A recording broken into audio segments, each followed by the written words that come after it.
तुम भी उनको पकड़ लो, तुम भी उस बेशकीमती हीरा को पकड़ लो, तुम भी उस बेशकीमती डायमंड को पकड़ लो। याद रखना, इन्होंने सबकी बिगड़ी बनाई, तुम्हारी भी बिगड़ी बनाएंगे, और एक दिन में किसी की नहीं बनती।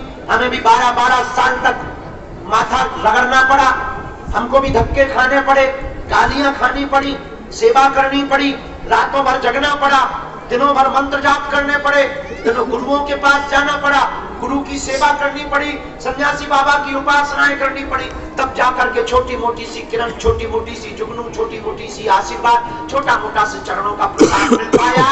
ये भी एक दिन में नहीं हो पाया, 12 साल लग गए।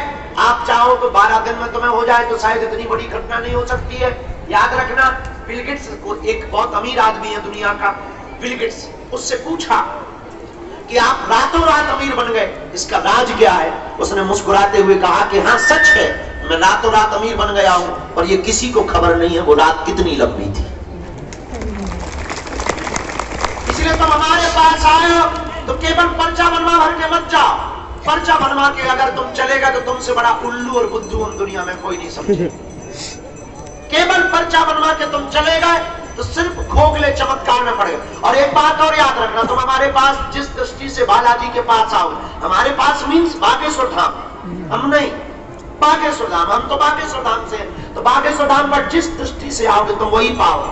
आप केवल चमत्कार देखने आओगे, तुम्हें यहाँ चारों तरफ सिर्फ चमत्कार दिखाई देगा। तुम आकर यहाँ तमाशा देखने आओगे, तुम्हें तरह तरह के कार्टून लोग मिलेंगे तमाशे वाले।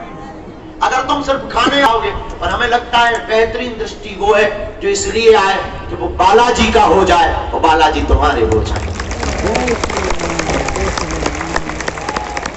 अगर तुम ये पाने आए, अगर ये तुम प्राप्त कर गए, तो मेरे पागलों, हम तुम्हें दावे के साथ कहते हैं कि तुम्हारी दुनिया में 4 चांद लग जाएंगे, तुम्हारी जिंदगी के देखने का तरीका बदल जाएगा, और तुम्हारी जिंदगी में जब जब भी संकट तो आना तय है, सबकी जिंदगी में आते, भगवान राम के जीवन में भी मंत्रा आफत बनी है।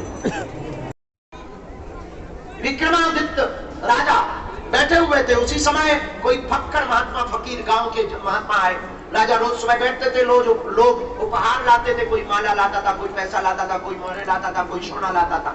राजा अपने मंत्री को देता जाता था, राज को उसमें लिखता जाता था। एक साधु आया, उसने एक फल दिया, राजा ने लेने से मना नहीं किया, और साधु की उलिया देखकर लगा कि ये कोई पागल आदमी है, गांव का आदमी है, कोई है तो साधु महात्मा, और अब इनसे क्या बात करनी है, और इनसे लेना भी नहीं चाहिए, पर फल दे रहा है तो मना नहीं करनी चाहिए। फल ले लिया, मंत्री को दे दिया।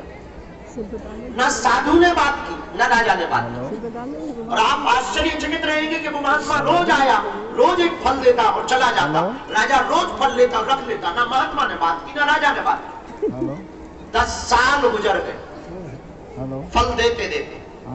तो एक दिन एक बंदर बैठा था बगल में, तो राजा को महात्मा ने फिर फल दिया, वो फल लेकर के उस बंदर को दिया। आज मंत्री को ना देकर के बंदर को फल दे दिया। बंदर ने जैसे ही खाया तो उसके फल के बीच से एक चमकता हुआ बेशकीमती हीरा गिर गया। राजा चौंक गया, आज तक इतना बेशकीमती, इतना चमकीला, इतना बड़ा डायमंड, इतना बड़ा हीरा उसने देखा ही नहीं था। चौंका, महात्मा को रोका, ठहरो, और आप 10 साल से हमें देते क्या रहे? महात्मा बोले यही तो देते रहे जो आज दिया। मंत्री को कहा कि 10 साल से जो फल मिलते रहे वो कहां है? मंत्री बोला वैसे हम बहुत सावधान आदमी हैं, हमने फल फेंके तो नहीं है, पर नीचे के गड्ढे में डाल दिए हैं, एक अंडरब्रिज टाइप का है, उसमें हमने जाकर के रखे हैं। राजा ने कहा जल्दी खोलो, और जब दरवाजा खोला तो फलों की सड़ंद की दुर्गंध तो आ रही थी, लेकिन उसके भीतर से चमचमाते हुए हीरा दिखाई पड़ रहा। ये कहानी शायद तुम्हें समझ में नहीं आएगी।